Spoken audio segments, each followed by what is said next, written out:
السلام علیکم ورحمۃ اللہ وبرکاتہ۔ آئیے تعلیم کرتے ہیں۔ اعوذ باللہ من الشیطان الرجیم، بسم اللہ الرحمن الرحیم۔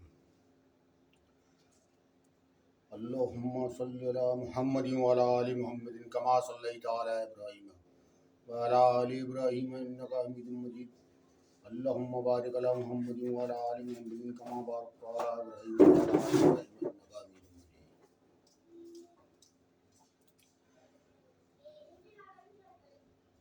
نحمدہ ونصلی علی رسولہ الکریم، اما بعد، فاعوذ باللہ من الشیطان الرجیم، بسم اللہ الرحمن الرحیم۔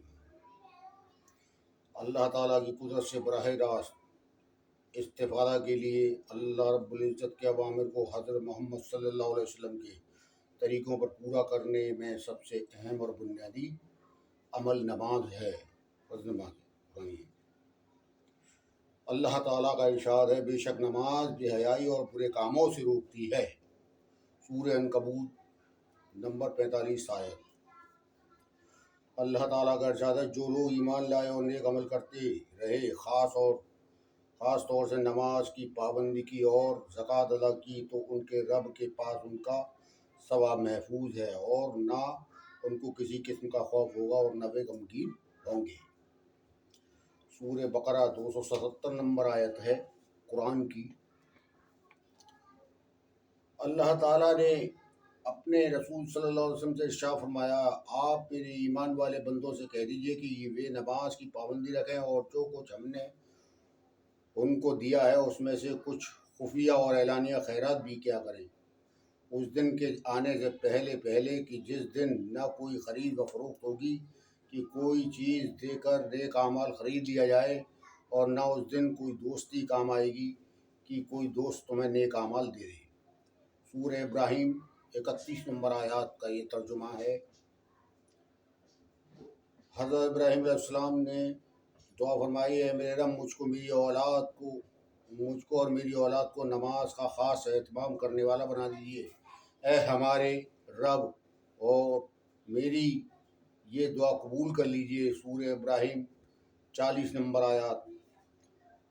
اللہ تعالیٰ نے اپنے رسول صلی اللہ علیہ وسلم سے ارشاد فرمایا، سورج کے زوال سے لے کر رات کے اندھیرے ہونے تک نمازیں ادا کیجیے، یعنی ظہر، عصر،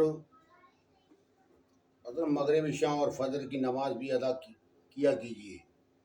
بے شک فرض نماز اعمال لکھنے والے فرشتوں کے حاضر ہونے کا وقت ہے۔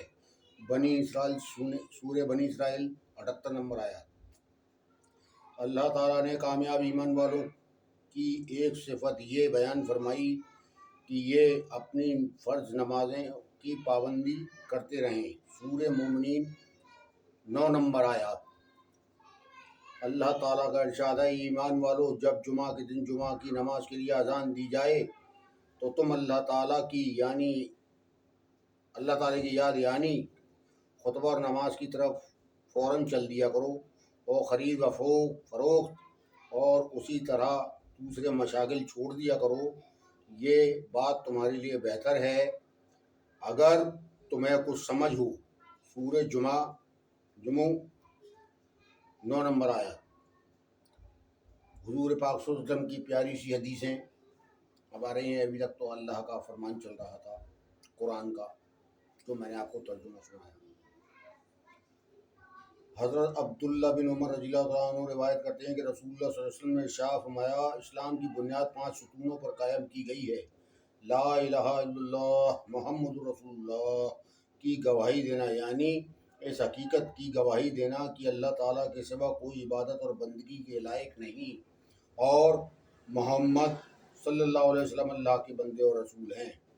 نماز قائم کرنا، زکوٰۃ ادا کرنا، حج کرنا اور رمضان المبارک کے روزے رکھنا۔ بخاری شریف کی حدیث ہے۔ حضرت زبیر بن نفیر رحمۃ اللہ علیہ روایت کرتے ہیں کہ رسول اللہ صلی اللہ علیہ وسلم نے ارشاد فرمایا، مجھے حکم نہیں دیا گیا کہ میں مال جمع کروں اور تاجر بنوں، بلکہ مجھے حکم دیا گیا ہے کہ آپ اپنے رب کی تسبیح اور تعریف کرتے رہیں، نماز پڑھنے والوں میں شامل رہیں اور اپنے رب کی عبادت میں مشغول رہیں یہاں تک کہ آپ کو موت آ جائے۔ مشکات المصابیح کی حدیث ہے۔ حضرت عبداللہ بن عمر رضی اللہ عنہ سے روایت ہے کہ رسول اللہ صلی اللہ علیہ وسلم سے جبریل علیہ السلام نے جب کہ وہ ایک اجنبی شخص کی شکل میں حاضر ہوئے تھے اسلام کے بارے میں سوال کیا۔ آپ صلی اللہ علیہ وسلم نے ارشاد فرمایا، اسلام یہ ہے کہ تم دل و زبان سے اس بات کی شہادت ادا کرو کہ اللہ تعالیٰ کے سوا کوئی معبود نہیں اور محمد صلی اللہ علیہ وسلم اللہ کے رسول ہیں، نماز پڑھو، زکوٰۃ ادا کرو، حج اور عمرہ کرو، جنابت سے پاک ہونے کے لیے غسل کرو، وضو کو پورا کرو اور رمضان کے روزے رکھو۔ حضرت جبریل علیہ السلام نے پوچھا، جب میں یہ سارے اعمال کا عمل کر لوں تو کیا میں مسلمان ہو جاؤں گا؟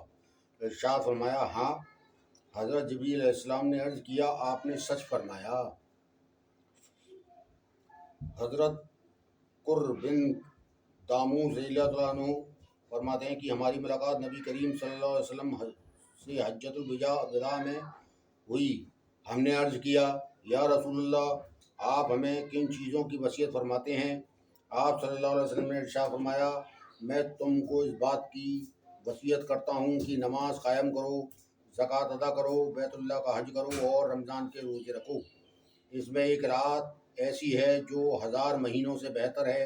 مسلمان اور ذمہ جس سے معاہدہ کیا ہوا ہو کہ قتل کرنے کو اور ان کے مال لینے کو حرام سمجھو، البتہ کسی جرم کے ارتکاب پر اللہ تعالیٰ کے حکم سے مطابق ان کو سزا دی جائے گی، اور تمہیں وصیت کرتا ہوں کہ تم اللہ تعالیٰ کو اور اس کی فرما برداری کو مضبوطی سے پکڑے رہو، یا ہمت کے ساتھ دین کے کاموں میں اللہ تعالیٰ کے غیر کی خوشنودی اور ناراضگی کی پرواہ کیے بغیر لگے رہو۔ حضرت جابر بن عبداللہ رضی اللہ عنہ سے روایت ہے کہ رسول اللہ صلی اللہ علیہ وسلم نے ارشاد فرمایا، جنت کی کنجی نماز ہے اور نماز کی کنجی وضو ہے۔ مسند احمد کی حدیث۔ حضرت انس رضی اللہ عنہ روایت کرتے ہیں کہ رسول اللہ صلی اللہ علیہ وسلم نے ارشاد فرمایا، میری آنکھوں کی ٹھنڈک نماز ہے۔ اور ہم حضور پاک صلی اللہ علیہ وسلم کو کیا دے رہے ہیں، کتنی تکلیف پہنچا رہے ہیں ان کو۔ ہم اپنے دل پر بوجھ ڈالیں اس بات کا، ہم سوچیں اپنے دل سے ہم حضور پاک صلی اللہ علیہ وسلم کو کتنی تکلیفیں پہنچا رہے ہیں۔ آپ ہی نہیں، میں بھی بہت تکلیفیں پہنچا رہا ہوں۔ ہماری نمازیں قضا ہو جاتی ہیں، نمازوں کو سستی سے پڑھتے ہیں، خشوع خضوع سے نہیں پڑھتے۔ ہماری نمازیں ایسی ہیں جیسے کوا کوئی کھونٹ مار کے بھاگ جاتا ہے مسجد میں سے۔ تو اس لیے ہم اپنی اصلاح کے لیے کر رہے ہیں۔ ہم یہ کام جو کتاب پڑھ رہے ہیں، ہم کسی کو سکھانے کا کام نہیں ہے ہمارا کام صرف اپنی اصلاح کے لیے کر رہے ہیں۔ تو اس لیے نمازوں کی پابندی کیجیے میرے بھائیوں، میرے دوستوں، میرے بزرگوں۔ بڑا ہی کٹھن معاملہ ہونے والا ہے ہمارے ساتھ، بڑا سخت معاملہ ہوگا۔ ہم اللہ کو کیا منہ دکھائیں گے آخرت میں؟ اگر اللہ کی ہم مان کے چلیں گے تو اللہ جبھی تو ہماری سنے گا۔ اللہ کی نہیں مان کے گئے، رب چاہی زندگی گزار کر نہیں گئے، تو پھر وہاں پہ رب چاہی زندگی گزارنی پڑے گی۔ اللہ ہمیں جہنم بسی کر دے گا۔ ہمیں تو جنت کی آرزو رکھنی چاہیے۔ ہم جنتی ہیں، حضور پاک صلی اللہ علیہ وسلم ہمیں بخشوائیں گے۔ اور نماز کی پابندی کریں۔ سبھی لوگ جو بھی یہ تعلیم سن رہے ہیں اور بڑی غور و فکر کے ساتھ اس کو سنیں اور دیکھیں، اس ویڈیو کو بیچ میں اسکپ نہ کریں، پوری سنیں۔ حضرت عمر رضی اللہ عنہ فرماتے ہیں، رسول اللہ صلی اللہ علیہ وسلم نے ارشاد فرمایا، نماز دین کا ستون ہے۔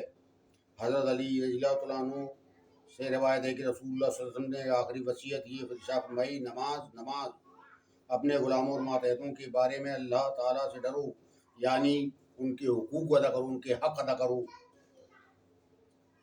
حضرت ابو امامہ رضی اللہ عنہ سے روایت ہے کہ نبی کریم صلی اللہ علیہ وسلم خیبر سے واپس تشریف لائے آپ صلی اللہ علیہ وسلم کے ساتھ دو غلام تھے. حضرت علی رضی اللہ عنہ نے عرض کیا یا رسول اللہ ہمیں خدمت کے لیے کوئی خادم دے دیجیے. آپ صلی اللہ علیہ وسلم نے ارشاد فرمایا ان دونوں میں سے جو سا چاہو لے لو.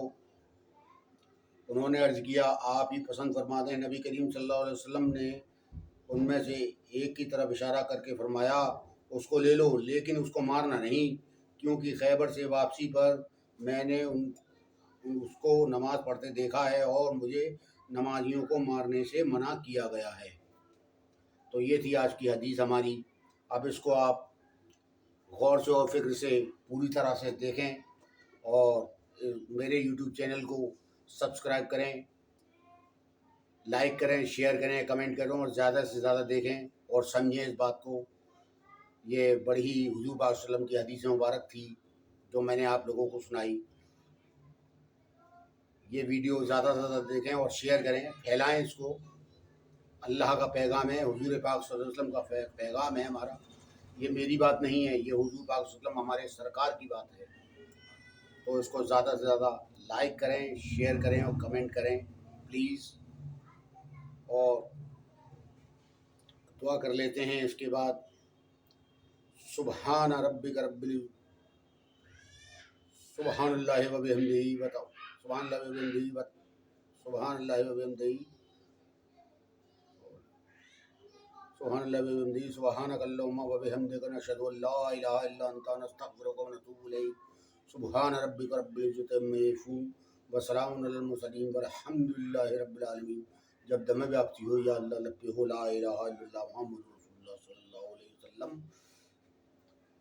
ہمیں اللہ تعالیٰ اس حدیث کو کہنے اور سننے سے زیادہ عمل کرنے کی توفیق عطا بخشے. اے اللہ ہمارے گناہوں کو معاف کر دے. اے اللہ جو یہ ویڈیو دیکھے گا اس کے بھی گناہوں کو معاف فرما دے اور اس کی پریشانی بھی تمام کر دے. اے اللہ ہمارے گناہوں کو معاف فرما دے. اے اللہ ہم گنہگار ہیں، بدکار ہیں، سیاکار ہیں. اے اللہ ہمیں سچا اور اچھا نمازی بنا دے. اللہ ہمیں پکا سچا مسلمان بنا دے. اے اللہ صحابہ والے جذبہ عطا فرما دے، صحابہ والا یقین عطا فرما دے. اے اللہ حضور پاک صلی اللہ علیہ وسلم کی صحابہ اکرام کی نقل و حرکت کرنے والا بنا دے. اے اللہ ہمارے گناہوں کو معاف فرما دے. اے اللہ جو بیمار حال ہیں ان کو شفا فرما دے. اے اللہ جو یہ میری ویڈیو دیکھ رہے ہیں جہاں سے بھی دیکھ رہے ہیں، اے اللہ ان کی ساری دعاؤں کو جائز تمنا کو پورا فرما دے اور ان کو بھی نمازی بنا دے. اللہ ہر مسلمان بھائی کو نمازی بنا دے. اے اللہ ہمارے گناہوں کو معاف فرما دے. اللهم صل على محمد وعلى محمد كما صليت على ابراهيم وعلى ال ابراهيم انك حميد مجيد. اللهم بارك على محمد وعلى ال محمد كما باركت على ابراهيم وعلى ال ابراهيم انك حميد مجيد. سبحان ربك رب العزة عما يصفون وسلام على المرسلين والحمد لله رب العالمين. لا الہ الا اللہ محمد رسول اللہ صلی اللہ علیہ وسلم. تو لائک کریے، سبسکرائب کریے اور بیچ میں اسکپ نہ کریے اور اس کو زیادہ سے زیادہ دیکھیں اور پھیلائیں، شیئر کریں. یہ اللہ کی اور اللہ کے رسول کی بات ہے. السلام علیکم، اللہ حافظ. پھر ملوں گا آپ سے. Thank you.